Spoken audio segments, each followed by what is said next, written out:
1969 ခုနှစ်မှာကျွန်တော်တို့လူသားတွေလကဘာပေါ်ပထမဆုံးခြေချခဲ့တာသိပ္ပံပညာရဲ့အောင်မြင်မှုတစ်ခုတတ်ပဲလို့သင်ထင်နေတော့လား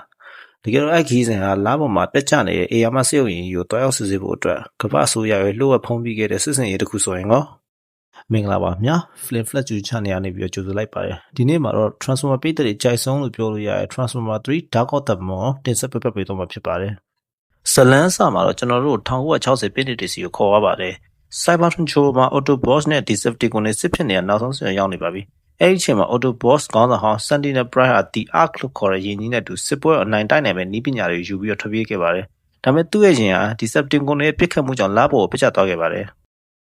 ဒီနေရာမှာတကယ်ကမ္ဘာသမိုင်းနဲ့ဆက်ဆက်သွားတာစိတ်ဝင်စားဖို့ကောင်းပါတယ်1962ခုနှစ်မှာအမေရိကန်သမ္မတဂျွန်အက်ကနေဒီကနေပြီးလပေါ်လူလွတ်မဲ့လို့ကြီးညာခဲ့တာသိပ္ပံပညာအတွက်တည်းမဟုတ်ပါဘူးလပေါ်မှာပြတ်ကျနေအေယာမစေုံရင်ကိုတွားကြည့်ဖို့အတွက်ပါ1969ခုနှစ်အပိုလို11စစ်စင်ရင်မှာနေအမ်စတာတို့လပေါ်ခြေချခဲ့တဲ့အချိန်မှာကမ္ဘာနဲ့ဆက်သွယ်ဖြတ်လိုက်တဲ့2မိနစ်အတွင်းမှာသူတို့ကအဲ့ရင်ကိုတွားစစ်ဆေးခဲ့ကြတာပါဒါကျွန်တော်သိထားတဲ့သမိုင်းတွေရဲ့နောက်ကွယ်လှုပ်ဝက်ချက်ပေါ့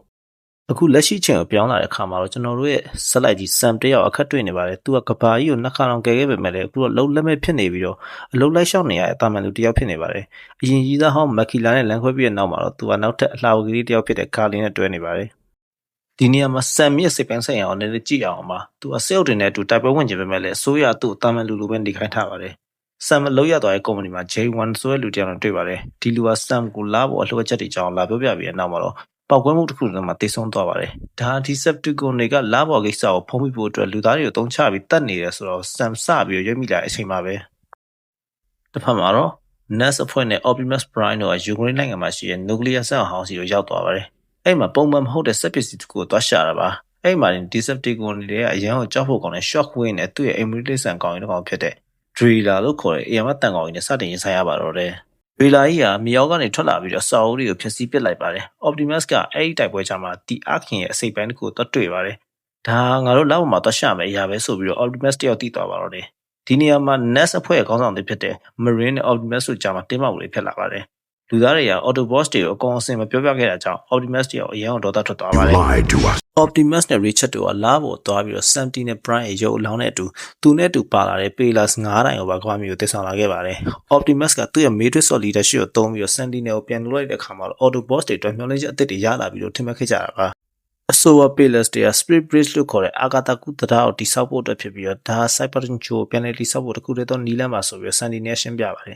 ။ဒါပေမဲ့ Sam ကတော့တခုမှမားနေပြီဆိုတော့သိနေပါတယ်။သူက Agent Simon အခုဆိုရင်တရေကြီးဖြစ်နေပြီဖြစ်တဲ့ Simon နဲ့ပြန်ဆုံပြီးတော့ Decepticon တွေဘာလို့လာပေါ် Pillars တိုင်တွေကိုအကုန်မယူပဲခြံထားခဲ့တယ်ဆိုတော့လိုက်စုံစမ်းပါတယ်။တကယ်တော့ဒါ Sentinel Autobots တွေကိုယ်တိုင်လက်နဲ့ကမ္ဘာမျိုးခေါ်လာအောင်ဆိုပြီးတော့ Megatron ခင်းထားတဲ့ထောင်ချောက်ကြီးဖြစ်နေတာပါ။နောက်တစ်ခါတော့တကားလုံးမှာအသေးရစရာအကောင်းဆုံးနဲ့ပိတ်သက်တွေအမျက်တော်သားထွက်ရသောအပိုင်းမှာနတ်စခန်းမှာ Sentinel ကောက်ွယ်ပေးနေလို့ Sentinel သူ့ရဲ့အသွင်မြောင်ထုတ်ပြလိုက်ပါတယ်။သူက Megatron နဲ့လှုပ်ဝက်စာချုပ်ချုပ်ထားပြီးသားဖြစ်နေတာပါ။သူကငါတို့ကြိုရှင်းတမ်းဖို့အတွက်ငါတို့ကနတ်ဖျားရလို့ရှင်းတမ်းရမယ်။လူသားတွေကတော့ငါတို့ကြုံတွေပဲလို့ပြောပြီးတော့တစ္ဆာဖောက်လိုက်ပါတယ်။စိုးဆုံးခန်းကတော့ Ironhide ကိုတတ်လိုက်တာပါ။ Sentinel ကသူ့ရဲ့တက်နက်နဲ့ Ironhide ကိုအနီးကပ်ပြတ်တက်လိုက်ပါတယ်။ Autobots တွေထဲမှာအကျဉ်းဆုံးဖြစ်တဲ့ Ironhide တရားကဘာမှမလုပ်နိုင်ပဲနဲ့တန်ကြီးတက်ပြီးတော့တစားကြီးကြွေချပျက်စီးသွားပါတယ်။ Sentinel ကကျန်တဲ့ Pillars တိုင်တွေကိုခိုးပြီးတော့ Megatron စီကိုထွက်ပြေးသွားပါတယ်။အခုဆိုရင်ရန်သူက Megatron တွေမဟုတ်ပဲနဲ့ Optimus ကဆရာဖြစ်တဲ့ Sentinel မှာဖြစ်လာခဲ့ပါပြီ။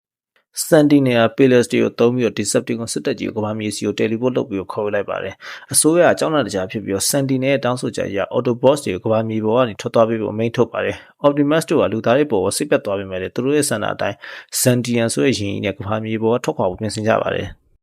Sam တယောက်ကတော့တားနေပြီမဲ့လေ Optimus ကဒီနေ့ကစပြီးလူသားတွေကသူတို့ရဲ့ကံကြမ္မာကိုသူတို့ဘာသာသူတို့ရင်ဆိုင်ရတော့မယ်လို့ပြောပြီးထွက်သွားပါတယ်။ယဉ်ကြီးပြန်တက်သွားပြီးတော့ကမ္ဘာလေကိုရောက်တဲ့အချိန်မှာ Decepticon လူသက်သမား Starscream ပေါ်လာပြီးတော့ယဉ်ကြီးကိုဒုံးပြန်နဲ့ပစ်ချလိုက်ပါတယ်။ယဉ်ကြီးကကောင်းကင်ရံမှာလည်းအပိုင်းပိုင်းဆက်ဆက်ပောက်ကွဲသွားတော့ Sam နဲ့လူသားတွေကြည်ရင်နဲ့မျောလင့်ချက်တွေအကုန်ဆုံးသွားပါတော့တယ်။အခုဆိုရင်ကမ္ဘာကြီးမှာကောင်းကင်မရှိတော့ပါဘူး။ Autobots တွေတည်ဆုံသွားပြီလို့အားလုံးထင်တဲ့အချိန်မှာ Decepticon တွေက Chicago မြို့ကိုအပြီးတိုင်သိမ်းပိုက်လိုက်ပါတယ်။မြို့ထဲမှာရှိတဲ့လူသားတွေကိုတပ်ဖြတ်ပြီး Pillars တိုင်တွေကိုမြို့ထဲမှာဆက်တူနေကြပါတယ်။သူတို့ရဲ့ရွယ်ချက်တော့ကမ္ဘာလူသားတွေကိုကျွံပြူပြီးပျက်စီးသွားတဲ့ Cybertron ဂျိုကြီးကိုကမ္ဘာလေတွေထဲ teleport လုပ်ပြီးတော့ခေါ်ယူဖို့ပါ Sam တယောက်ကတော့သူ့ရဲ့ကောင်မလေးကိုခဲဖို့အတွက်ချီကာဂိုမြို့ရဲ့ခိုးဝင်ပါတယ် Decepticon ရဲ့ပိတ်ဆက်မှုတွေကြားမှာ Sam တယောက်သေးလူမမဖြစ်နေတဲ့အချိန်မှာပဲအံ့ဩစရာကောင်းတဲ့အလှည့်ပြောင်းတစ်ခုပေါ်လာပါတယ်ကောင်းကင်ပေါ်နေဒုံမြတ်နေကျလာပြီးတော့ Decepticon ရင်တွေကိုပစ်ချလိုက်ပါတယ်တကယ်တော့ Optimus နဲ့ Autobots တွေကပျက်စီးသွားတဲ့ရင်ပေါ်မပါသွားခဲ့ပါဘူးသူတို့ကရင်ပြန်မတက်ခင်နေရဒုံမြတ်အစိပ်ပိုင်းထဲမှာပုံနေပြီးတော့ပင်နေတဲ့ကိုခုန်ချခဲ့ကြတာပါ Optimus ကငါတို့ဟာလူသားတွေသူတို့ဘာသာသူတို့ကာဝယ်နိုင်မလားဆိုတော့စမ်းသပ်ခဲ့တာအခုတော့ငါတို့ပြန်လာပြီးတော့ပြောတဲ့အခါမှာတော့မျှော်လင့်ချက်တွေပြန်နေရှင်းသလာပါတော့တယ်အခုတော့တကယ်စစ်ပွဲစပါပြီ NAS အဖွဲ့ App နဲ့ Sam တို့က Autobots တွေနဲ့ပေါင်းပြီးတော့ Palestine တွေဖျက်ဆီးဖို့ကြိုးစားကြပါတယ်ဒီနေရာမှာ Drailer လို့ခေါ်တဲ့ AR တန်ကောင်ကြီးကအစာအုပ်ကြီးကိုပတ်ပြီးတော့ချိုးပစ်လိုက်တဲ့အခါမှာ Sam တို့ကအစာအုပ်ထဲမှာပိတ်ပြီးနေပြီးတော့လွတ်မြောက်ဖို့ကြိုးစားကြပါတယ်အဲ့ဒီနောက်မှာတော့ Optimus ကလေထဲမှာပြန်တိုင်းတဲ့ Drailer ကြီးရဲ့ကောင်ကိုဖျက်ချလိုက်ပါတယ်ဒါပေမဲ့ Sentinel က Optimus ကိုတားဆီးနေပါတယ်တစ်ဖက်မှာလည်း Bumblebee တို့အဖွဲ့က Decepticon နဲ့ဖမ်းဆီးခြင်းကိုခံရပြီးတော့ Wheeline နဲ့ Brain တို့ရဲ့နစ်နာခံမှုကြောင့်လွတ်မြောက်လာခဲ့ပါတယ်ဒီကြားထဲမှာ Sam ဟာ Starscream မျက်လုံးကိုပေါက်ကွဲစေတဲ့လက်နက်တွေထိုးထည့်ပြီးတော့ Starscream ကိုအပိတိုင်နှိမ်နင်းလိုက်ပါတယ်နောက်ဆုံးမှရဲ့ဇလန်အထွတ်ထိပ်မှာတော့ Cybertron Joey ကကပ္ပကောင်းကင်မှာတစ်ဝက်လောက်ပေါ်လာပါပြီOptimus Prime ဒေါသတကြီးနဲ့ Decepticon စစ်တပ်ကြီးတစ်ခုလုံးတယောက်တည်းဖက်ကျော်ပြီးတော့ Sentinel Prime ကိုသွားပါတယ်။ Optimus နဲ့ Sentinel တို့တိုက်ပွဲကတကယ်ကိုသိသူမတက်ချမ်းတာပါ။ Chicago မြို့ကြီးထဲမှာ Optimus နဲ့ Sentinel တို့ရဲ့တိုက်ပွဲကအထွတ်ထိပ်ကိုရောက်နေပါပြီ။ Sentinel က Optimus တက်ပို့ပြီးတော့ဝိုင်းနဲ့စစ်သည်တော်ဖြစ်သလိုသူ့ရဲ့ဓာတ်ရှည်ကြီးကလည်း Optimus ရဲ့ဒိုင်းလွှာတော်အလဲတကူပိုင်းဖြတ်နိုင်ပါတယ်။ Sentinel ကမင်းကငါတို့ကြို့ကိုတစ္ဆာဖောက်ပြီးတော့လူသားတွေဘက်ကရက်တိခဲ့တာလို့အော်ဟစ်ပြီးတော့Optimus ကိုတရဇက်တိုက်ခိုက်ပါတယ်အစိုးဆုံးအခိုက်အတန့်ကတော့ Sentinel Optimus ကညာဘက်လက်မောင်းကိုအရင်ကနေဖျက်ချလိုက်တဲ့အချိန်မှာပဲ Optimus တယောက်ကတော့ဒူးထောက်ကျသွားပြီးတော့ Sentinel ကသူ့ရဲ့ခေါင်းကိုအဆုံးသတ်ဖို့အတွက်ဓာတ်နဲ့ရွေလိုက်ပါတယ်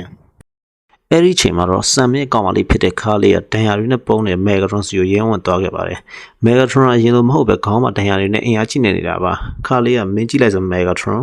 မင်းအခုကောင်းတော့မဟုတ်တော့ဘူး Sentinel ခွေးလေးပဲဖြစ်နေပြီးသူက Cybertron ခေါ်လာရင်မင်းကိုသူကကျွန်လိုပဲဆက်ဆံပါလို့ပြောပြီးတော့ Megatron ရဲ့မာနာကိုဆွပေးလိုက်ပါတယ်ဒီစကား Megatron ဒေါသအထွတ်ထိပ်သူရောက်သွားစေပါတယ်